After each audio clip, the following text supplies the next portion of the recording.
Don't let anyone convince you that your ceiling is determined by anything other than your own capabilities and preparation. The assignment to Thunderbolt Air Force Base had seemed like an opportunity when Elena first arrived 2 years earlier. The Desert Hawks operated some of the most advanced aircraft in the Air Force inventory, and the base's mission included both operational readiness and experimental testing programs that pushed fighter technology to its limits. Elena had imagined that working with cutting-edge aircraft would provide opportunities to demonstrate capabilities that might eventually lead to pilot training. Reality had proven more complex than her optimistic expectations. The culture at Thunderbolt reflected decades of tradition that viewed aircraft maintenance and flight operations as distinctly separate career paths. Mechanics were valued for their technical expertise, but that expertise was seen as fundamentally different from the skills required for piloting. The assumption that mechanical knowledge didn't translate to flying capability was so deeply embedded in institutional thinking that it rarely occurred to anyone to question it. Elena's living quarters in Base Housing Unit 15C had been transformed into an unofficial flight training laboratory that would have impressed professional aviation schools. Her small apartment contained more aeronautical reference materials than most college libraries, with technical manuals, flight procedure guides, and aircraft performance specifications organized with military precision. She had invested thousands of her own dollars in flight simulation software and hardware, creating a training environment that replicated F-22 cockpit procedures with remarkable accuracy. The walls of her bedroom were covered with topographical maps of the Nevada desert training ranges, marked with elevation data, restricted airspace boundaries, and emergency landing coordinates that she had memorized through months of systematic study. Her dining table served as a navigation workstation where she practiced flight planning using both computerized systems and traditional dead reckoning techniques that served as backup when electronic systems failed. Elena's daily routine began at 0430 hours with physical training that focused specifically on the demands of high-performance flight. She had researched the physiological requirements for withstanding G-forces, developing exercise routines that strengthened her core muscles and improved her cardiovascular endurance. Her workouts included simulated cockpit positions held for extended periods, hand-eye coordination drills with progressively difficult targets, and breathing exercises designed to maintain cognitive function under physical stress. The flight simulator sessions that occupied her evenings were more comprehensive than the training programs used for actual pilot certification. Elena had acquired software that modeled F-22 performance characteristics with extraordinary accuracy, allowing her to practice emergency procedures, combat maneuvers, and system failures that most certified pilots encountered only in theoretical discussions. She spent 4 to 6 hours each night flying virtual missions that tested every aspect of fighter aircraft operation. Her technical library included first-edition copies of aerodynamics textbooks, engine performance manuals, and avionics guides that cost more than most people spent on entertainment in a year. Elena had studied the theoretical foundations of supersonic flight, stealth technology, and advanced flight control systems until she could explain complex concepts better than many engineering graduates. She understood not just how aircraft systems worked, but why they were designed the way they were and how they might fail under various stress conditions. The meteorological studies that Elena conducted went far beyond basic weather awareness. She maintained detailed logs of atmospheric conditions throughout the Nevada desert, tracking wind patterns, temperature variations, and pressure changes that affected aircraft performance. Her personal weather monitoring equipment included instruments for measuring visibility, turbulence potential, and atmospheric density variations with precision that rivaled professional forecasting services. Elena's preparation extended to survival training that acknowledged the reality that fighter pilots needed to understand emergency procedures for situations that training manuals barely mentioned. She had completed wilderness survival courses. During her leave time, learning to navigate desert terrain, signal for rescue, and maintain physical condition in extreme environments. Her weekend camping trips in the Nevada wilderness served as practical exercises in skills that might save her life if she ever faced aircraft emergencies in remote areas. The psychological preparation that Elena underwent was perhaps the most intensive aspect of her unofficial training program. She studied stress management techniques used by test pilots, practiced decision-making exercises designed to maintain cognitive function under extreme pressure, and developed mental rehearsal protocols for handling multiple, simultaneous emergencies without losing situational awareness. Her psychological training included studying case histories of successful emergency landings, analyzing the thought processes that led to positive outcomes, and identifying common cognitive errors that contributed to aviation accidents. But all of this preparation existed in the shadows of an institutional culture that saw Elena as talented ground support rather than potential aircrew. The contradiction between her demonstrated technical expertise and her lack of official recognition created a daily tension that required extraordinary emotional resilience to endure. Every interaction with pilots reminded her that her knowledge and skills were valued only within carefully defined boundaries that excluded the very career she had spent years preparing to pursue.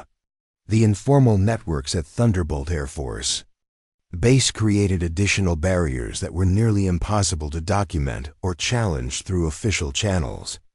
Senior pilots, maintenance supervisors, and administrative personnel formed professional relationships that reinforced existing hierarchies and made it difficult for outsiders to gain acceptance even when they met formal qualifications. These networks operated through subtle signals and unspoken understandings that excluded people who didn't fit traditional expectations about military roles and capabilities. Elena had learned to navigate these social dynamics with the same systematic approach she applied to technical challenges. She understood that changing minds required demonstrating competence so consistently and obviously that institutional resistance became untenable. Her strategy involved being the first person to arrive at work and the last to leave, volunteering for the most difficult assignments, and solving problems that others couldn't handle. She measured her progress not in official recognition, but in the grudging respect of colleagues who valued results over assumptions. The day that would change everything started like countless others, with Elena arriving at Hangar Delta 7 before dawn to begin pre-flight inspections on aircraft scheduled for morning training missions. The Nevada desert was still cool from the night, with stars fading into the pale light that preceded sunrise over the mountains. She moved through her checklist with practiced efficiency, checking fluid levels, inspecting control surfaces, and running diagnostic tests on the complex electronic systems that made modern fighters possible. Nothing about that morning suggested that within hours her years of preparation would be tested in ways that would save a life and shatter institutional barriers that had seemed unbreakable. The morning briefing and squadron operations had the crisp efficiency that characterized all Desert Hawk's activities.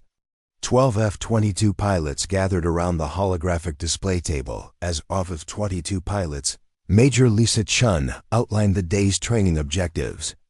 High-altitude maneuvers over restricted area R-4808, supersonic intercept exercises, and electronic warfare simulation designed to test both pilot skills and aircraft systems under maximum stress conditions. Elena stood at the back of the briefing room, officially present to address any technical questions about aircraft status, but primarily there because she found these sessions more educational than any classroom instruction she had ever received. Lieutenant Jake Sullivan commanded the attention of his fellow pilots with the easy confidence of someone who had never questioned his right to occupy elite positions.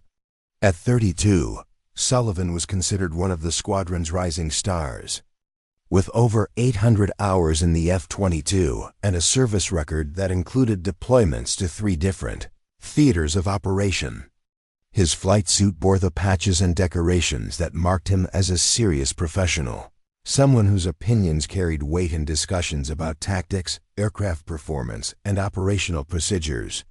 Elena had worked on Sullivan's aircraft dozens of times over the past 18 months, maintaining the complex systems that kept his fighter operational and mission-ready.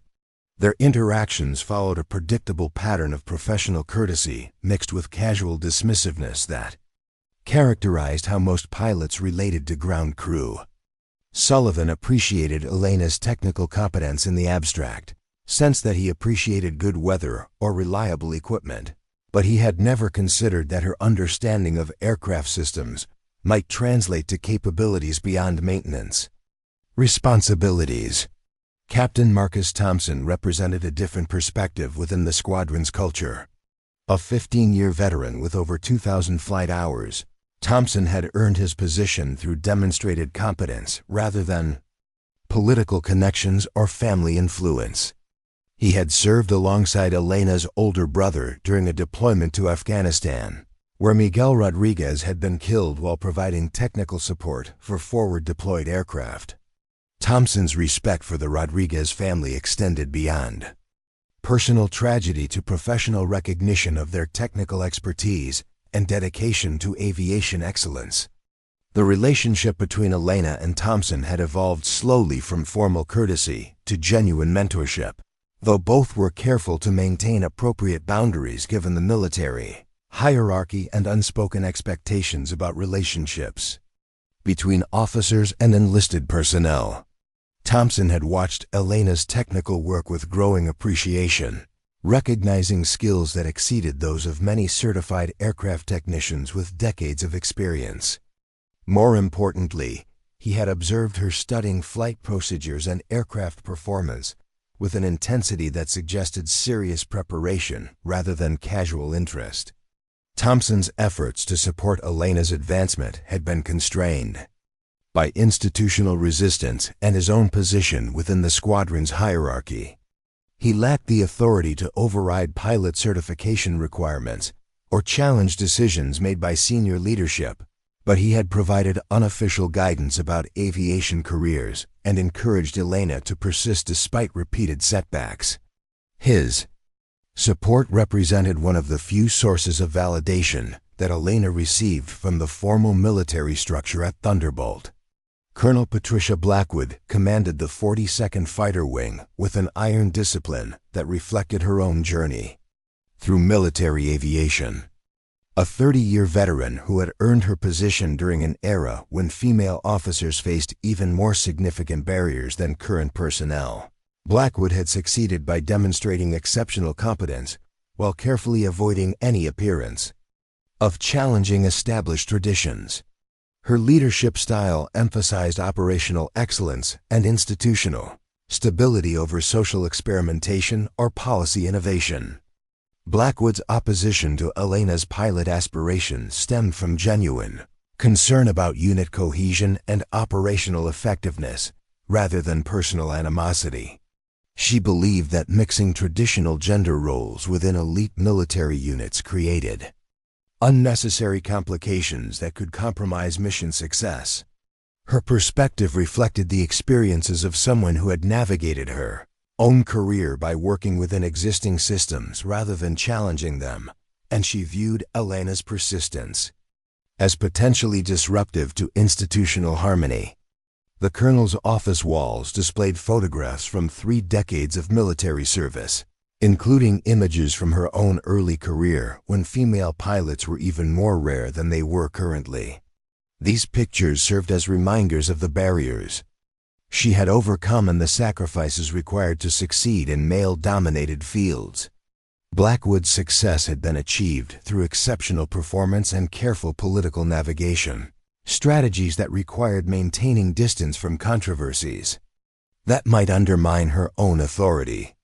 Master Sergeant David Hayes supervised aircraft maintenance operations with the practical wisdom of someone who had worked on military aircraft for over 20 years.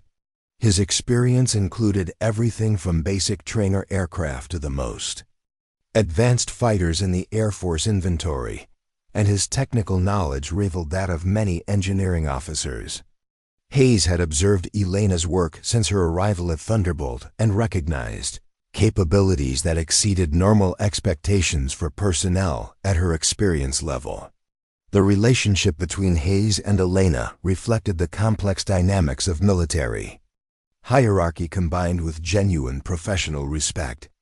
Hayes valued competence above all other considerations and had little patience for artificial barriers that prevented qualified personnel from advancing based on merit. His support for Elena took the form of increasingly challenging technical assignments that allowed her to demonstrate capabilities while building her reputation within the maintenance community. Hayes had served under female officers during previous assignments and understood that gender diversity could enhance, rather than undermine, military effectiveness when properly managed. His perspective influenced other senior enlisted personnel, who looked to him for guidance about personnel issues and technical standards. The respect that Hayes showed for Elena's abilities helped establish her credibility within the maintenance community, even though it didn't translate directly to acceptance within pilot circles. The squadron's junior officers represented a generation that had grown up with greater acceptance of female participation in military roles, but their attitudes were still shaped by institutional traditions and peer pressure that emphasized conformity to established expectations. Lieutenant Sarah Williams and Captain Jennifer Martinez had both achieved positions within the squadron structure, but their success required careful navigation of gender-related challenges that their male colleagues rarely encountered. These female officers maintained complex relationships with Elena that reflected competing pressures between personal sympathy and professional survival. Preparing and narrating this story took us a lot of time, so if you are enjoying it, subscribe to our channel. It means a lot to us. Now back to the story. They understood the barriers that Elena faced because they had encountered similar obstacles during their own careers, but they also recognized that supporting controversial personnel decisions could jeopardize their own advancement opportunities. Their responses to Elena's situation ranged from quiet encouragement to careful neutrality that avoided taking positions that might prove politically costly. Captain Ryan Mitchell embodied the traditional attitudes that dominated military aviation culture at bases like Thunderbolt. A fourth-generation military officer whose family had served in various branches for over a century, Mitchell viewed military traditions as sacred principles that should be preserved rather than modified to accommodate social changes. His opposition to Elena's advancement reflected deeply held beliefs about gender roles and institutional stability rather than personal dislike or professional jealousy. Mitchell's influence within the squadron extended beyond his individual opinions to shape discussions about policy and personnel decisions among other officers who respected his family's military heritage. His arguments against expanding pilot opportunities for personnel like Elena were delivered with the conviction of someone who believed that military effectiveness depended on maintaining proven structures and hierarchies. These perspectives carried weight in official discussions because they were presented as practical concerns about operational readiness rather than ideological positions. The medical staff at Thunderbolt played important roles in pilot certification processes through their evaluations of physical and psychological fitness for flight duties. Dr. Jennifer Park, the squadron's flight surgeon, had examined Elena twice during previous certification attempts and found her physical condition to be exceptional by any objective standard. Elena's reflexes, spatial reasoning, and stress response measurements exceeded those of many certified pilots, but Dr. Park's reports included subtle qualifications about psychological factors that provided justification for rejection. The psychological evaluation process represented perhaps the most subjective aspect of pilot certification, allowing evaluators to apply standards that appeared scientific while actually reflecting personal biases about appropriate personality traits for military Aviation, Dr. Park's assessments, focused on traditional concepts of leadership presence and emotional stability that favored candidates who conformed to established expectations about pilot behavior and attitudes. Administrative personnel throughout Thunderbolt contributed too. The institutional culture that shaped Elena's daily experiences and advancement opportunities. Staff Sergeant Angela Torres managed pilot scheduling and certification paperwork with the bureaucratic precision that characterized military administration. But her processing of Elena's applications reflected subtle delays and additional requirements. That didn't apply to other candidates. These administrative barriers were difficult to challenge because they appeared to follow established procedures while actually creating additional obstacles for applicants who didn't fit traditional profiles. The social dynamics within the base housing community reflected broader patterns of military culture that emphasized conformity and mutual support within established hierarchies. Elena's neighbors included families from various career fields and rank levels, creating opportunities for informal relationships that sometimes transcended official boundaries. Her reputation as a skilled technician who helped neighbors with mechanical problems earned respect that partially offset her unofficial status as someone pursuing unconventional career goals. Evening gatherings at the base recreation center provided opportunities for informal interactions between personnel from different career fields and rank levels. Elena participated in these social activities selectively, recognizing that her presence sometimes created uncomfortable dynamics when conversations turned to aviation careers or advancement opportunities. She had learned to navigate these situations with grace while maintaining relationships that provided emotional support and professional networking opportunities. The training facilities at Thunderbolt included flight simulators that were normally restricted to certified pilots and pilot candidates, but Elena had gained occasional access through her maintenance responsibilities and Captain Thompson's informal support. These sessions provided practical experience with aircraft systems and procedures that complemented her theoretical studies and home-based simulation training. The knowledge gained through these opportunities proved invaluable for understanding the practical challenges of fighter aircraft operation. Elena's unofficial flight training included studying emergency procedures that most pilots hoped they would never encounter in actual operations. She had memorized protocols for engine failures, hydraulic system malfunctions, electrical emergencies, and flight control problems that could occur during various phases of flight. Her preparation included understanding not just what procedures to follow, but why those procedures were designed the way they were, and how they might need to be modified under unusual circumstances. The desert environment around Thunderbolt provided unique challenges for aircraft operations that Elena studied with the intensity of someone preparing for actual flight duties. She understood how extreme temperatures affected engine performance, how dust and sand could impact aircraft systems, and how the high altitude and low humidity influenced everything from fuel consumption to human physiology. This environmental knowledge would prove crucial when emergency situations required understanding how aircraft performed under stress conditions. Elena's preparation for potential flight opportunities extended to understanding the tactical aspects of fighter aircraft operations that went beyond basic piloting skills. She studied air-to-air combat procedures, electronic warfare techniques, and mission planning protocols that reflected the operational realities of modern military aviation. Her knowledge encompassed not just how to fly aircraft, but how to employ them effectively in the complex scenarios that characterize contemporary military operations. The morning that would test everything Elena had prepared for began with routine pre-flight inspections that revealed no indication of the drama that would unfold within hours. She moved through her checklist with practiced efficiency, checking systems and components that she knew better than the certified pilots who would soon be depending on their reliability. The aircraft assigned to Lieutenant Sullivan showed no signs of the hydraulic problems that would soon threaten his life and test Elena's capabilities in ways that no one could have anticipated.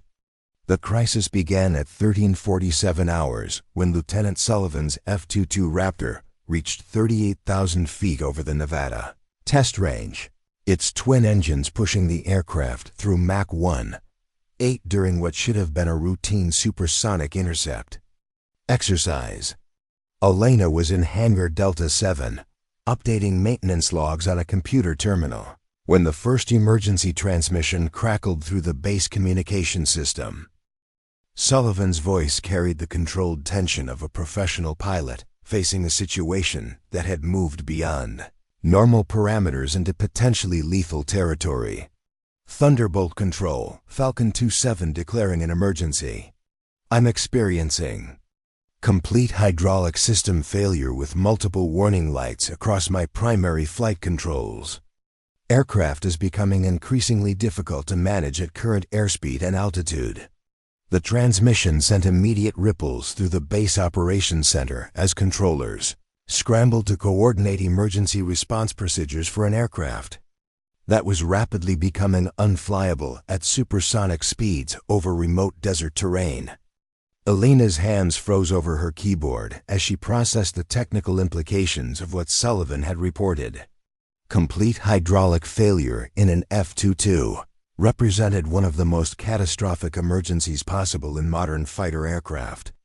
The hydraulic systems controlled everything from primary flight surfaces to landing gear operation, and their failure at high speed and altitude created a scenario that tested the absolute limits of both aircraft design and pilot skill. She abandoned her computer terminal and moved quickly toward the radio equipment that connected hangar personnel to flight operations. Major Chun's voice responded from the control tower with the crisp professionalism that characterized emergency communications, but Elena could detect underlying notes of concern that reflected the severity of Sullivan's situation. Falcon 27, roger your emergency declaration. We're vectoring you toward Nellis Air Force Base for emergency landing procedures. Reduce airspeed immediately and begin descent to 20,000 feet. Emergency crews are being scrambled to meet your aircraft. The response revealed the fundamental problem that Elena recognized immediately from her extensive study of F-22 emergency procedures. Nellis Air Force Base was over 200 miles from Sullivan's current position, and his aircraft was burning fuel at an enormous rate while becoming increasingly unstable as hydraulic pressure continued to deteriorate. Even under optimal conditions, reaching Nellis would require precise navigation and aircraft control that might be impossible with failing flight systems.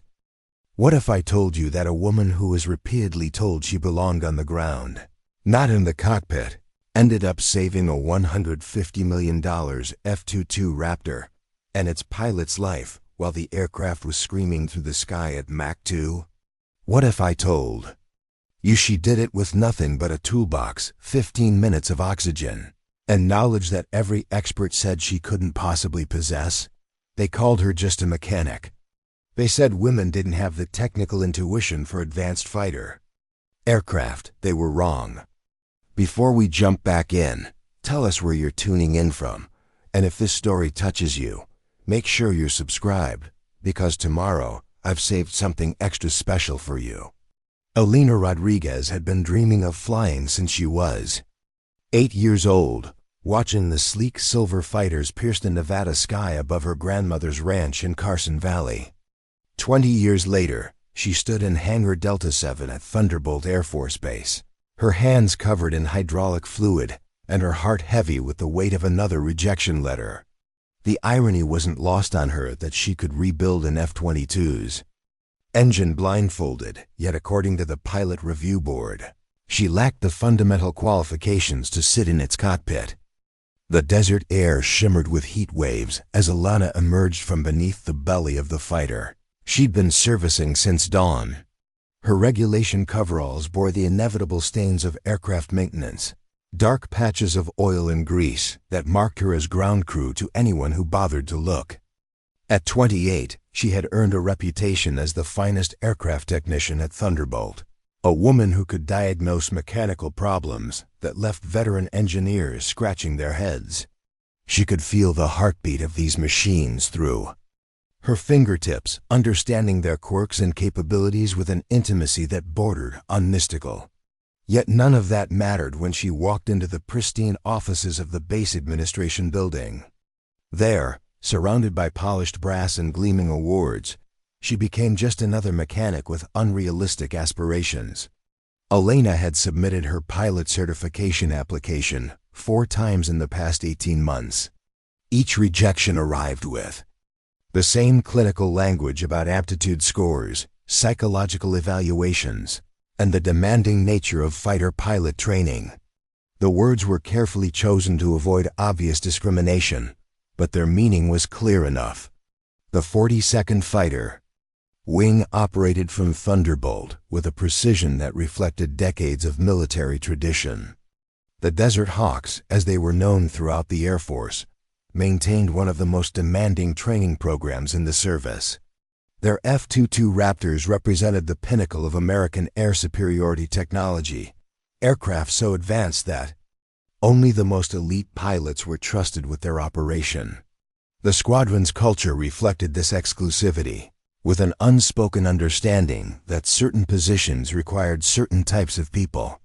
Elena had grown up in a family that understood both machines and determination. Her father, Miguel Rodriguez, had spent 30 years as a commercial airline mechanic, working his way up from apprentice to chief inspector through sheer competence and stubborn persistence. He had taught Elena that aircraft were living things that communicated through vibrations, sounds, and subtle changes in performance that could mean the difference between safe flight and catastrophic failure. From him, she learned that true expertise came from listening to what machines were trying to tell you. Her mother, Carmen, had been a mathematics teacher who insisted that her daughter understand the theoretical foundations behind every practical skill she acquired. Elena's childhood had been filled with equations that described lift and thrust, calculations that predicted fuel consumption and weight distribution, and geometric principles that governed everything from wing design to flight path planning.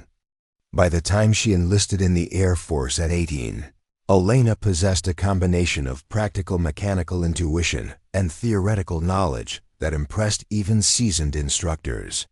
Basic training had been a revelation for Elena, not because of its physical demands, but because it introduced her to other women who shared her technical interests and aviation dreams.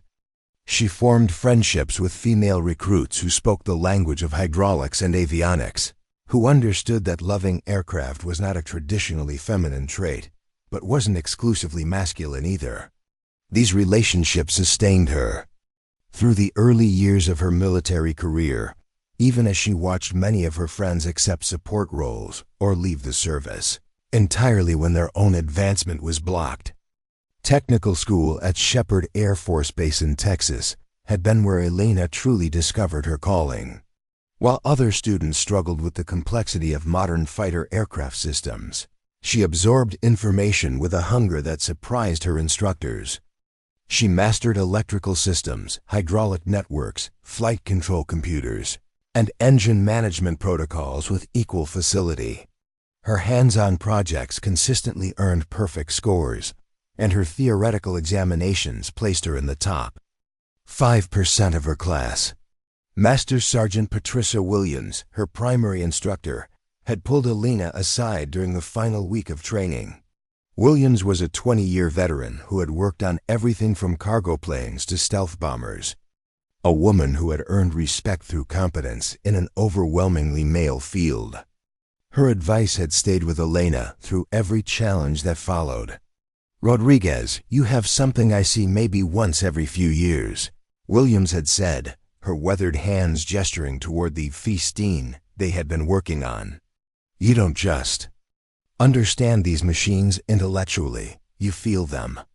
That's not something that can be taught, and it's not something that should be wasted in a support role." Elena grabbed a headset from the maintenance communication station and switched to the emergency frequency, monitoring the evolving crisis with growing alarm as additional details emerged about Sullivan's situation. His aircraft was not only losing hydraulic pressure, but the backup systems were showing intermittent failures that suggested cascading problems throughout the flight control network. The F-22's sophisticated computers were struggling to maintain stability as manual control. Inputs became increasingly ineffective. "Control, I'm getting erratic responses from all primary flight surfaces," Sullivan transmitted, his voice maintaining professional composure despite circumstances that would terrify most people. "Stick inputs are requiring excessive force, and the aircraft is developing a pronounced left roll tendency that I'm having difficulty countering. Fuel consumption is significantly above normal parameters due to the need for constant control corrections." The technical details that Sullivan reported confirmed Elena's worst fears about the progression of his emergency. Hydraulic failures in fighter aircraft created positive feedback loops where each system malfunction increased stress on remaining systems, accelerating the deterioration process. Sullivan's F-22 was essentially destroying itself from the inside. While he fought to maintain control long enough to reach an emergency landing site that might already be beyond his aircraft's capabilities, Elena's mind raced through the technical manuals she had memorized during countless hours of study, searching for alternatives that might not have occurred to the controllers coordinating Sullivan's emergency. The F-22's hydraulic systems were designed with multiple redundancies, but those backup systems assumed that primary failures would occur gradually rather than simultaneously. Sullivan's situation represented the type of catastrophic emergency that exceeded normal design parameters and required improvised solutions. Captain Thompson's voice joined the emergency communications as he coordinated with other squadron pilots, who were monitoring Sullivan's situation from their own aircraft. "Falcon 27, this is Falcon Lead. We have visual contact with your aircraft and can confirm visible hydraulic fluid streaming from your port side. The fluid loss appears to be substantial and continuing. Can you confirm your current fuel state and estimated flight time remaining?" The visual confirmation of external fluid loss added another dimension to the crisis that made Elena's heart race with understanding of just how desperate Sullivan's situation had become. External hydraulic leaks indicated that the aircraft's internal systems were failing so completely that pressurized fluid was escaping through damaged lines or failed seals.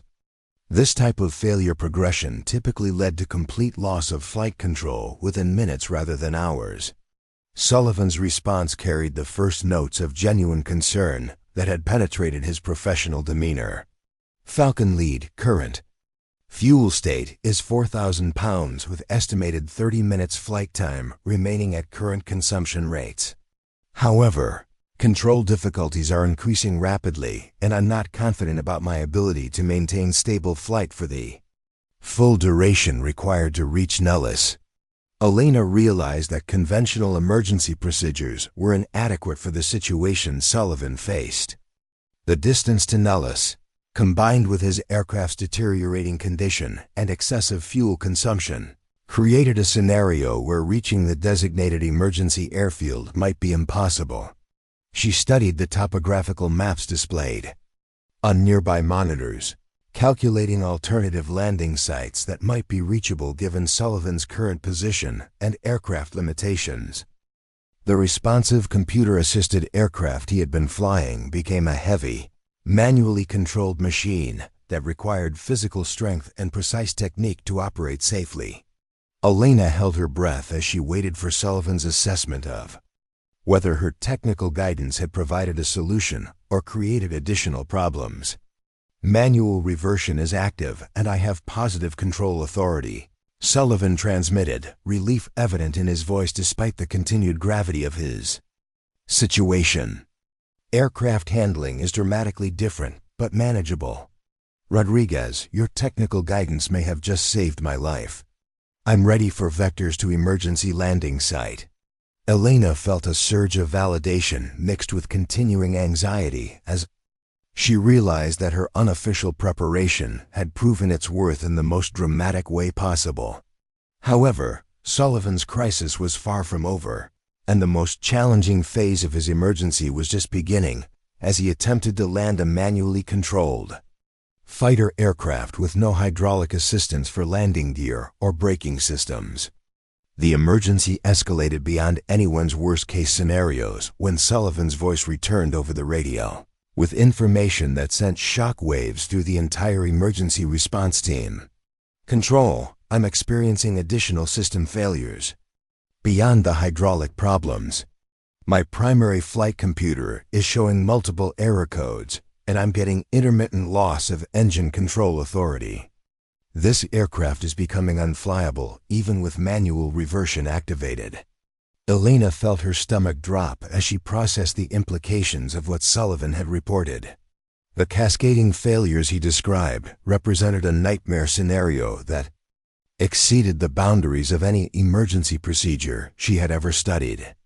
Multiple system failures in a high-performance fighter aircraft created exponentially increasing problems that could overwhelm even the most experienced pilots. Sullivan was facing a situation that might require solutions that didn't exist in any manual or training program.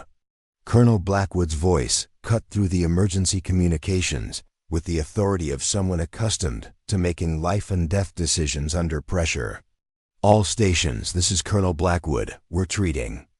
This is a potential loss of aircraft and pilot.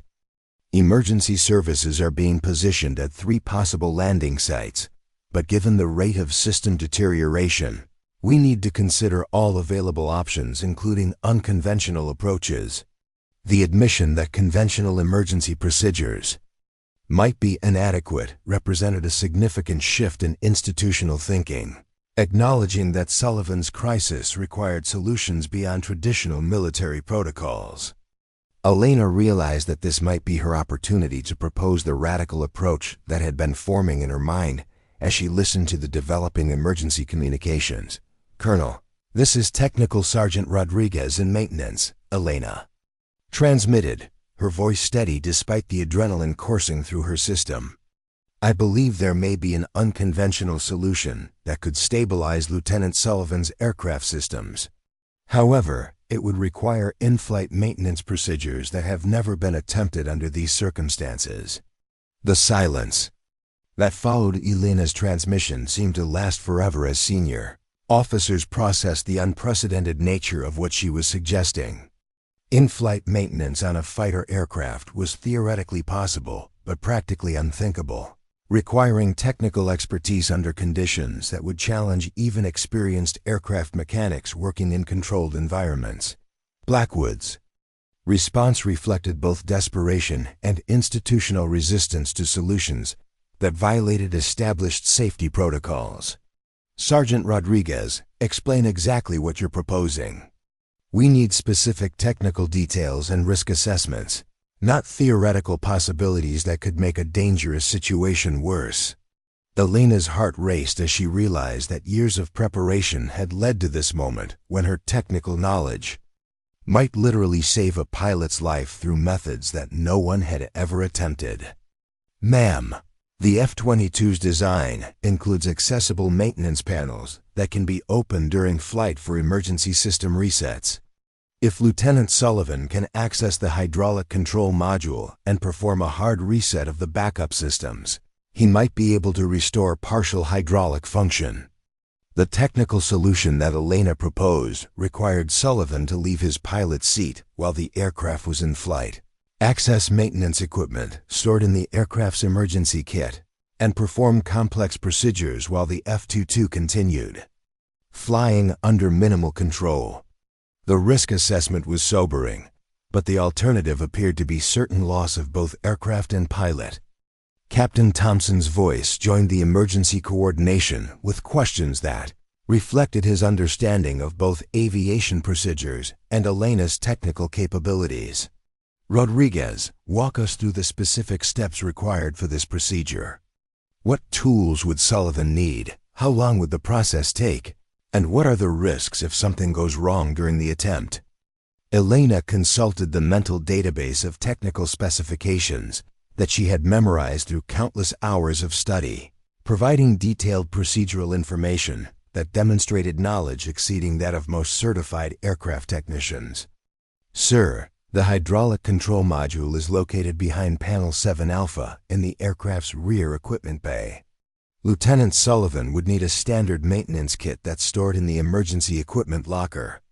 The reset procedure involves disconnecting 3 specific electrical connectors, waiting 30 seconds, and reconnecting them in a predetermined sequence. The complexity of what Elena was proposing became clear as she continued describing the technical requirements for in-flight maintenance procedures that had never been attempted on a fighter aircraft. Thompson, this is Rodriguez in maintenance. Elena transmitted on the maintenance frequency, hoping to reach Captain Thompson with information that might prove crucial.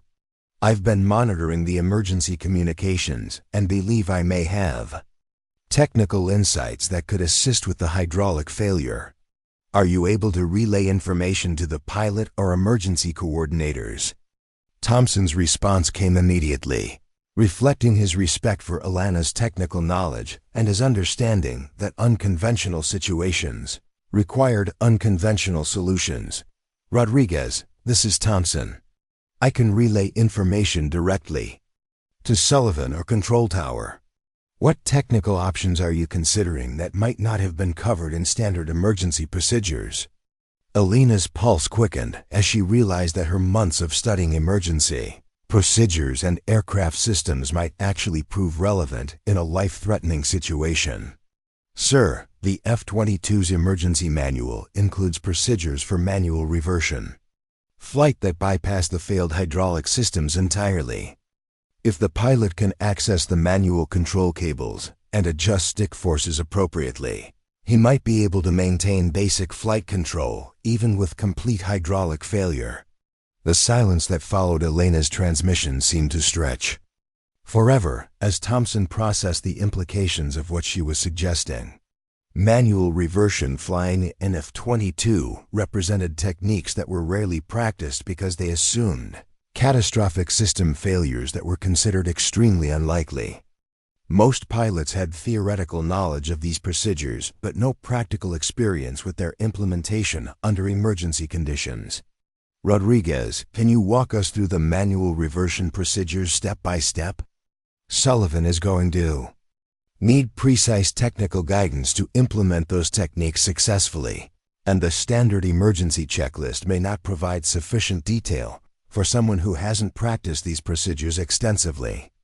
Elena's years of preparation crystallized into this moment as she realized that her unofficial study of aircraft systems and emergency procedures might literally save a pilot's life. Sir, the manual reversion system requires the pilot to access a secondary control panel behind the primary flight displays. There's a red guarded switch labeled Man Rev that activates mechanical control cables that bypass all hydraulic assistance. Once activated, stick forces will increase dramatically, but direct control authority should be restored. Thompson immediately relayed Elena's instructions to Sullivan while additional pilots and controllers listened to the technical guidance being provided by someone who wasn't even officially qualified to fly the aircraft she was helping to save. The irony of the situation wasn't lost on anyone monitoring the emergency communications, but the immediate focus remained on implementing solutions that might prevent a catastrophic accident. Sullivan's voice returned with notes of cautious optimism as he located the manual reversion controls that Elena had described. I found the Man Rev switch and am preparing to activate manual control mode. However, I want confirmation about the procedural sequence before I commit to this course of action. Once I activate manual reversion, will I be able to return to normal flight controls if this doesn't work as expected? Elena consulted the technical specifications that she had memorized through months of intensive study, providing detailed information that most maintenance personnel wouldn't know and many pilots had never learned. Negative, sir. Manual reversion is a one-way transition that cannot be reversed in flight. However, the mechanical control system should provide sufficient authority for basic flight control and emergency landing procedures. The main differences will be significantly increased stick forces and reduced control sensitivity. The weight of responsibility settled on Elena's shoulders as she realized that her technical advice was about to determine whether Sullivan survived his emergency or became another aviation accident statistic. Everything she had learned through unofficial channels and personal study was being tested in a real-world scenario where the stakes couldn't be higher. Her voice remained steady as she continued, providing guidance that could save a life or potentially make a desperate situation worse. Sir, once you activate manual reversion, you'll need to reduce airspeed to approximately 300 knots to make the aircraft manageable with manual controls. The descent rate should be limited to 2,000 feet per minute to prevent excessive control loads.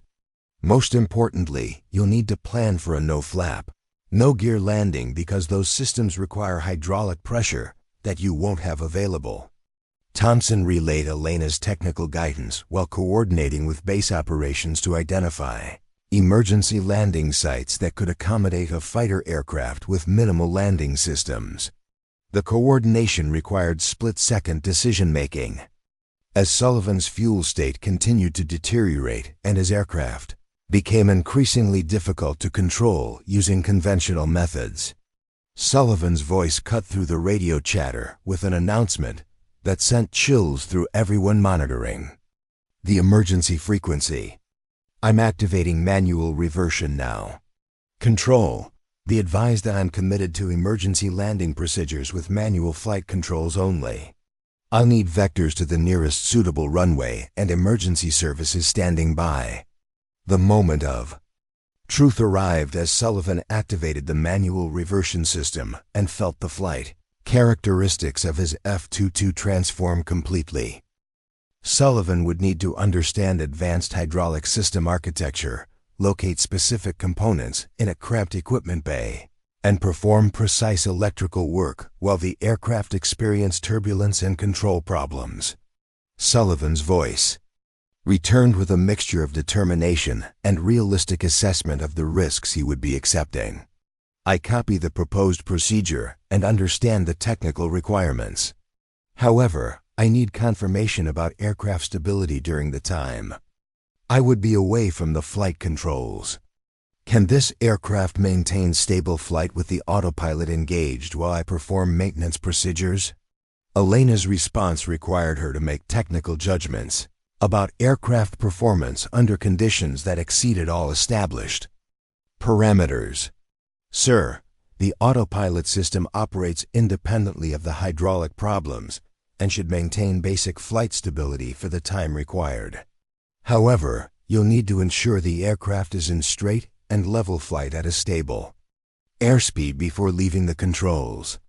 The weight of responsibility for Sullivan's life settled on Elena's shoulders as she realized that her technical advice was about to determine whether an unprecedented emergency procedure would save a pilot or result in a catastrophic accident. Every aspect of her unofficial training and preparation was being tested in a real-world scenario, where theoretical knowledge had to translate into practical solutions under impossible conditions. Colonel Blackwood coordinated with Regional Air Traffic Control to clear airspace around Sullivan's aircraft, creating a protected zone where he could attempt the emergency maintenance procedures without interference from other air traffic. Coordination required split-second decision-making as Sullivan's fuel state continued to deteriorate and additional system warnings appeared on his instrument panel. All aircraft in restricted area R4808 are directed to clear the area immediately. Blackwood transmitted on the general aviation frequency. We have an aircraft in emergency status, attempting unprecedented in-flight maintenance procedures. Emergency services are standing by at multiple locations.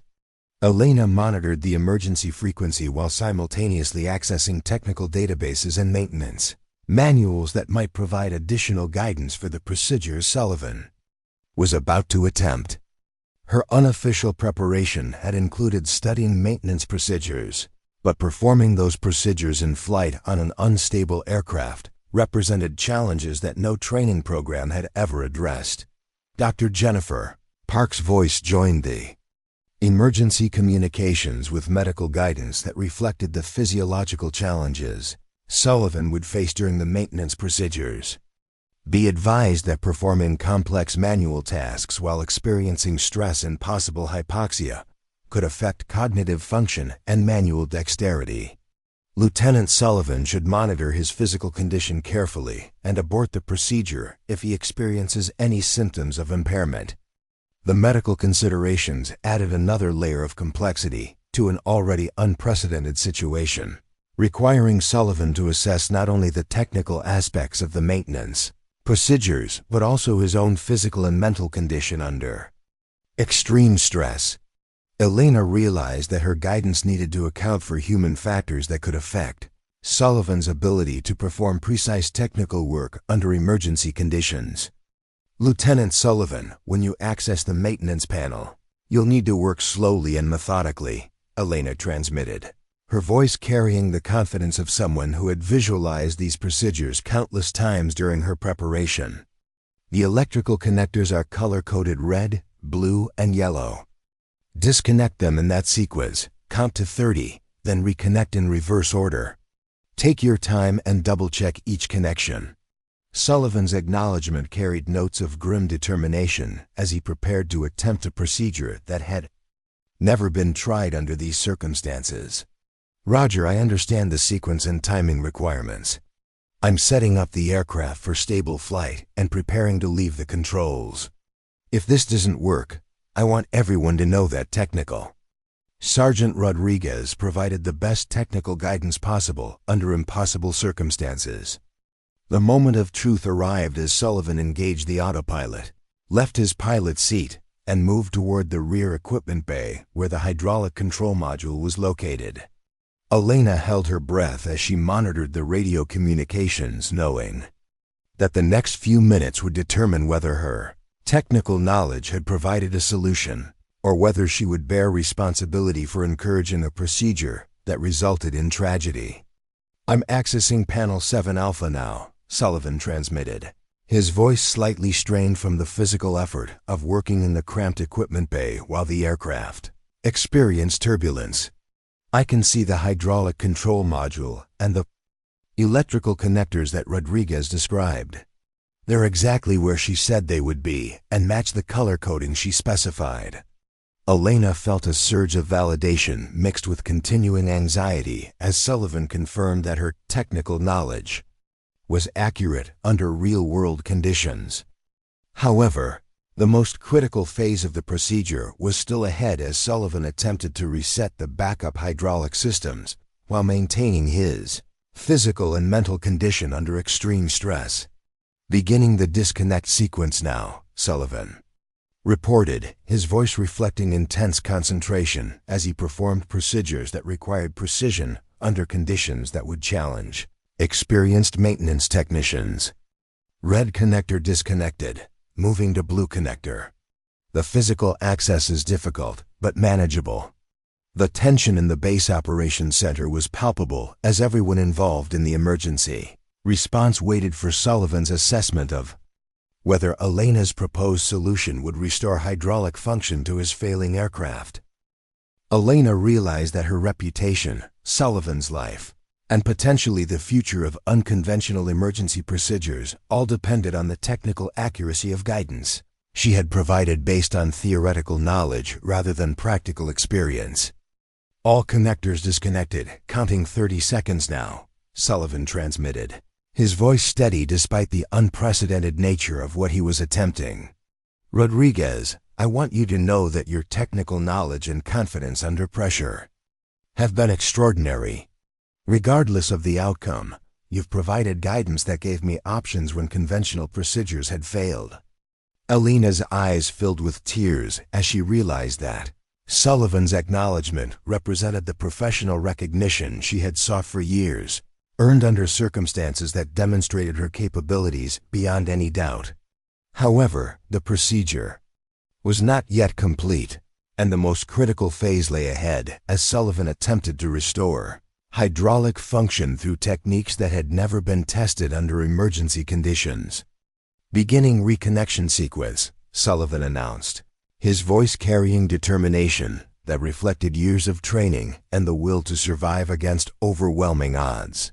Yellow connector engaged, moving to blue connector.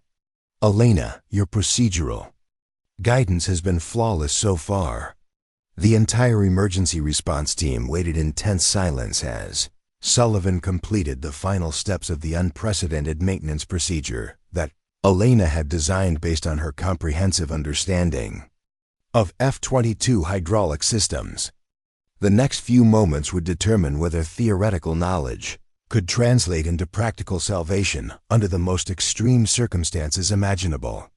Red connector secured, all connections complete, Sullivan's voice carried across the emergency frequency with a mixture of exhaustion and cautious hope. I'm returning to the pilot station now to assess whether the reset procedure has restored any hydraulic function. Rodriguez, your guidance has been absolutely precise throughout this entire procedure. Elena gripped the radio microphone with trembling hands as she waited for Sullivan's assessment of whether her theoretical knowledge had translated into practical salvation. The next few moments would determine not only Sullivan's survival, but also whether her years of unofficial preparation had proven their worth under the most extreme circumstances imaginable. She had guided a pilot through maintenance procedures that had never been attempted in flight, relying entirely on her understanding of aircraft systems and emergency protocols. I'm back in the pilot's seat and checking hydraulic system status, Sullivan transmitted, his voice reflecting intense concentration as he scanned instrument displays for any indication that the reset procedure had restored functionality to his failing aircraft. Primary hydraulic system is still showing zero pressure, but backup system is indicating partial restoration. I'm getting intermittent control response from flight surfaces. The partial success of Elena's proposed solution sent waves of relief through the emergency response team, but everyone understood that Sullivan's crisis was far from resolved. Intermittent hydraulic function provided some control authority, but landing a fighter aircraft with unreliable flight systems remained an extraordinary challenge that would test both Sullivan's piloting skills and Elena's continuing technical guidance. Colonel Blackwood's voice cut through the communications with the authority of someone coordinating multiple emergency response elements. Falcon 27, we're directing you to Emergency Landing Strip 7 at Groom Lake. The runway is 12,000 feet long with full emergency services standing by.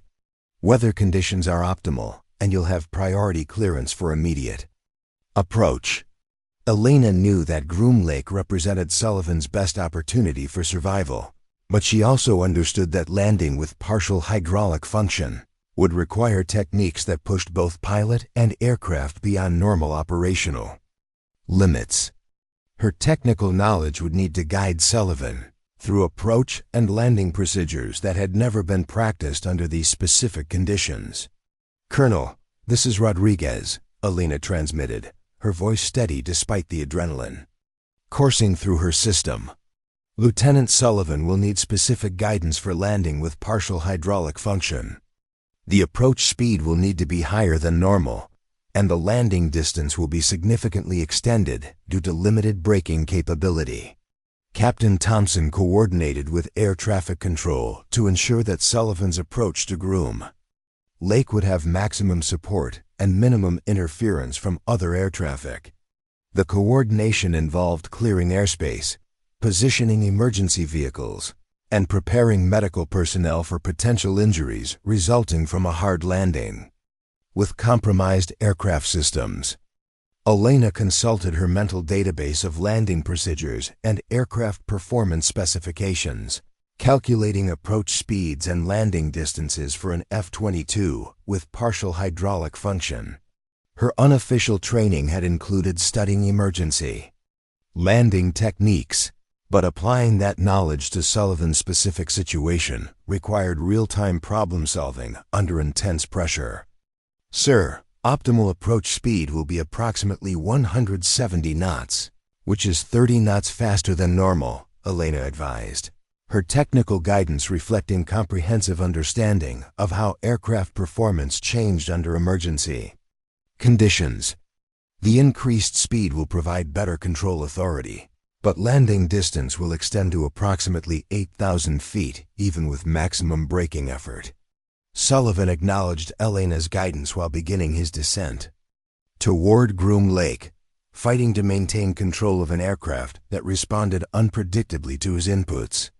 The partial hydraulic function provided enough control authority for basic flight operations, but the intermittent nature of the system meant that control response varied constantly, requiring continuous adjustments and exceptional piloting skill.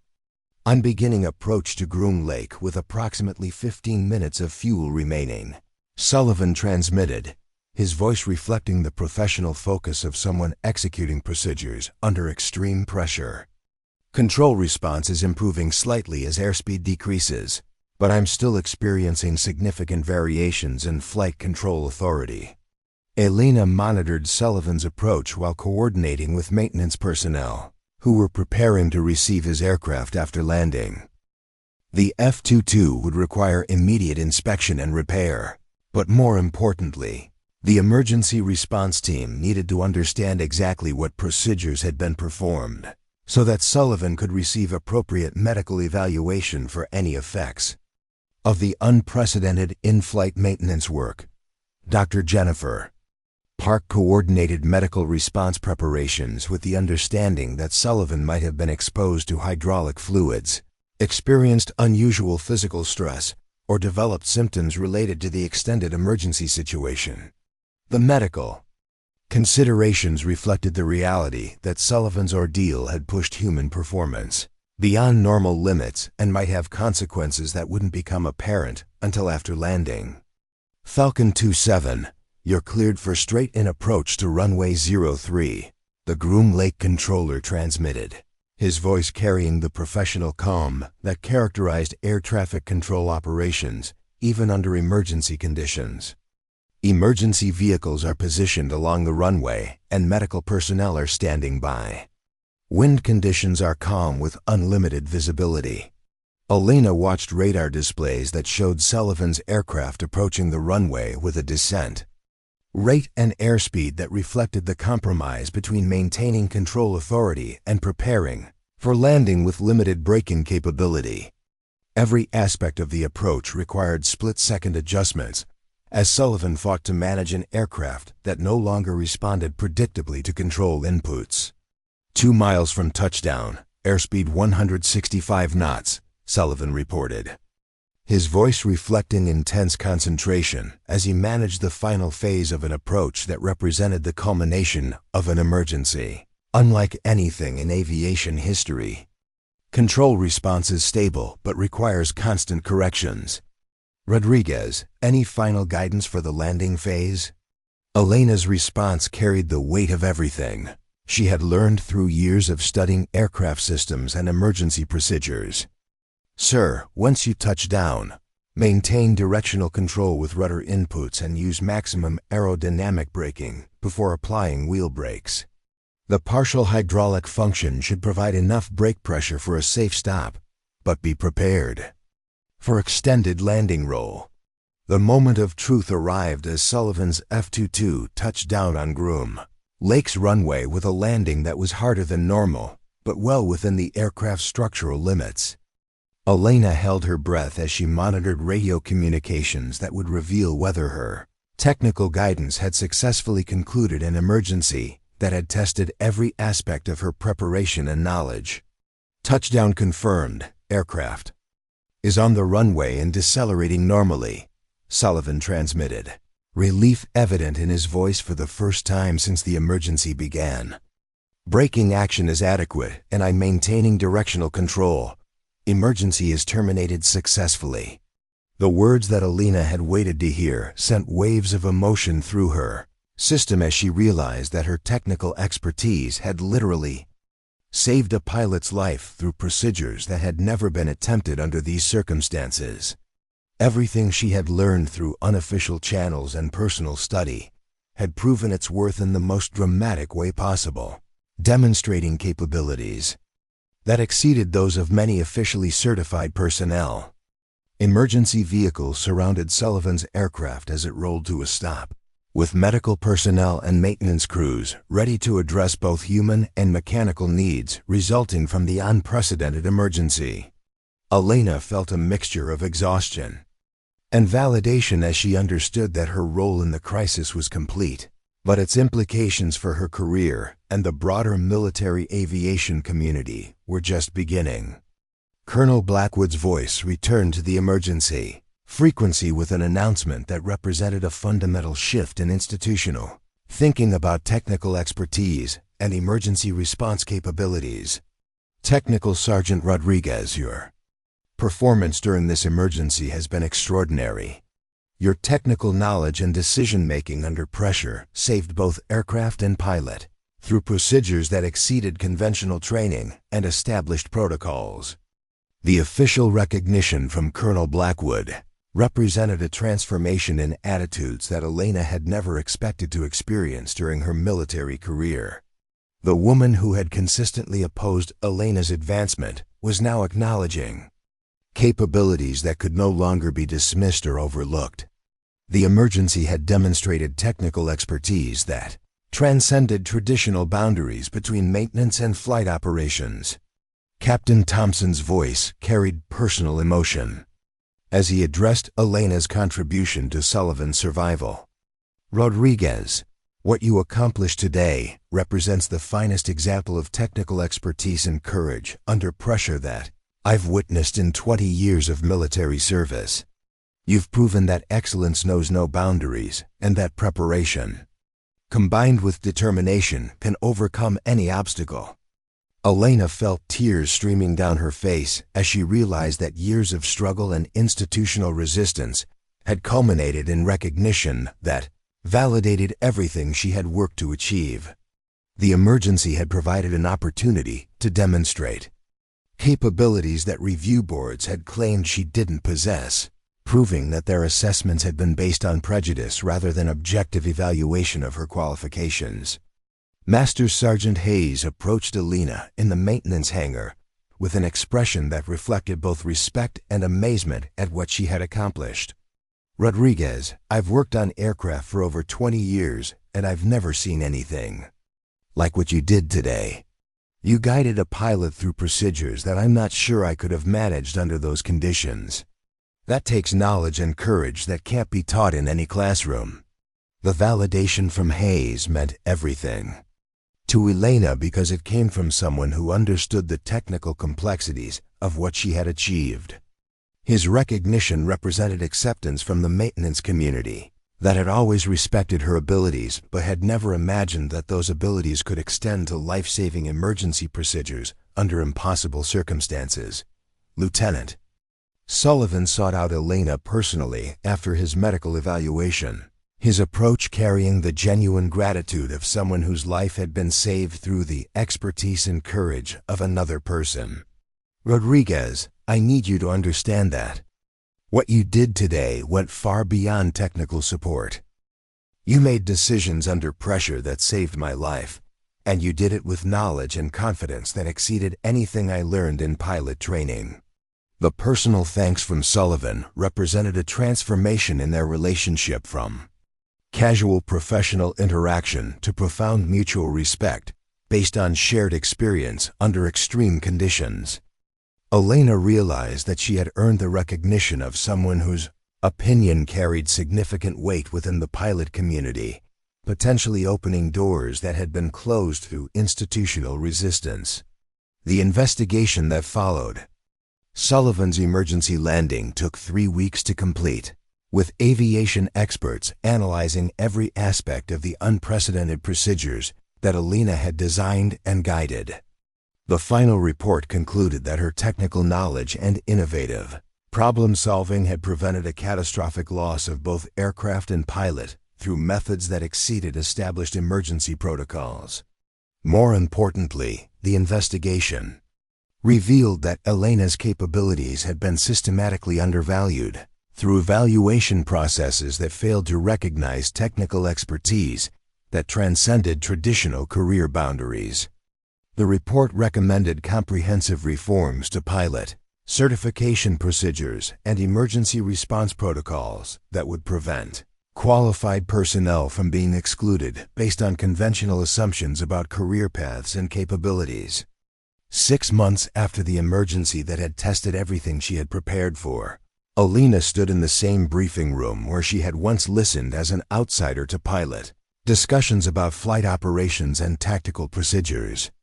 But now she wore the silver wings of a certified military pilot, and the walls around her displayed commendations from the Air Force, the Pentagon, and the President recognizing her extraordinary courage and technical expertise under impossible conditions. General Patricia Sullivan, the newly appointed head of Air Force Personnel Operations, had traveled to Thunderbolt specifically to address the policy changes that Elena's emergency response had inspired. The events of last winter have forced us to examine whether our traditional approaches to personnel evaluation serve operational needs or simply perpetuate assumptions that can cost lives when we exclude qualified people based on conventional thinking rather than demonstrated capabilities.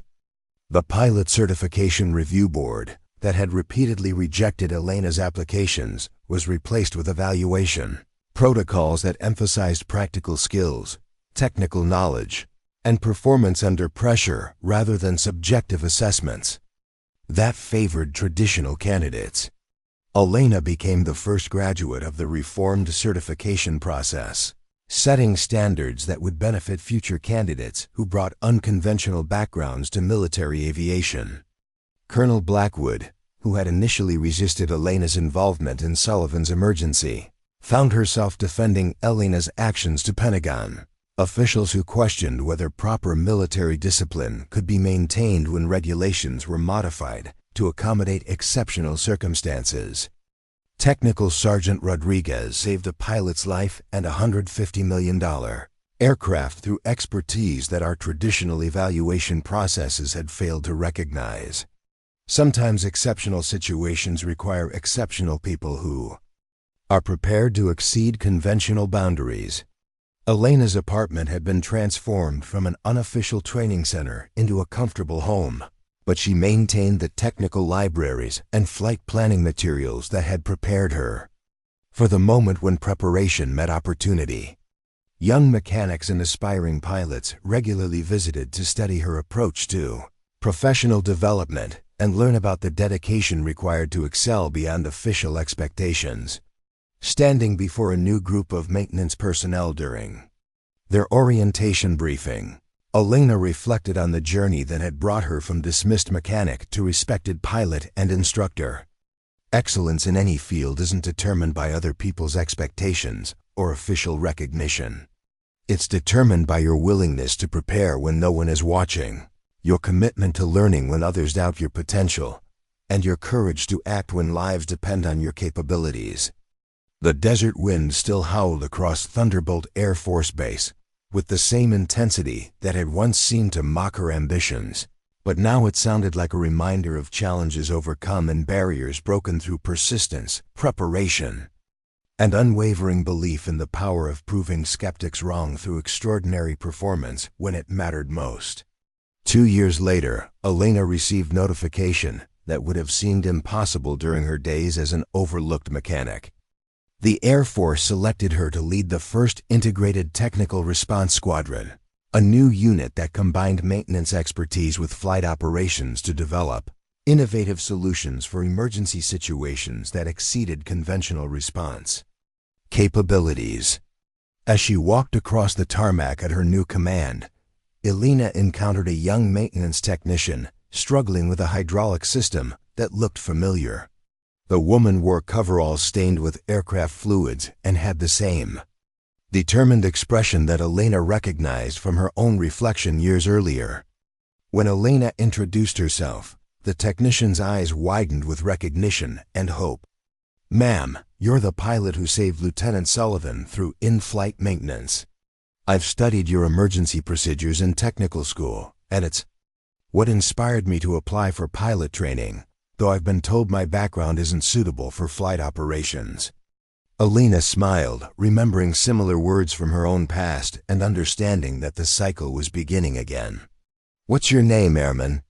she asked, seeing in this young woman the same combination of technical expertise and aviation dreams that had once driven her own impossible journey. "Airman First Class Maria Santos, ma'am. I work nights in the flight simulator when it's available, studying procedures that I'm told I'll never need to know."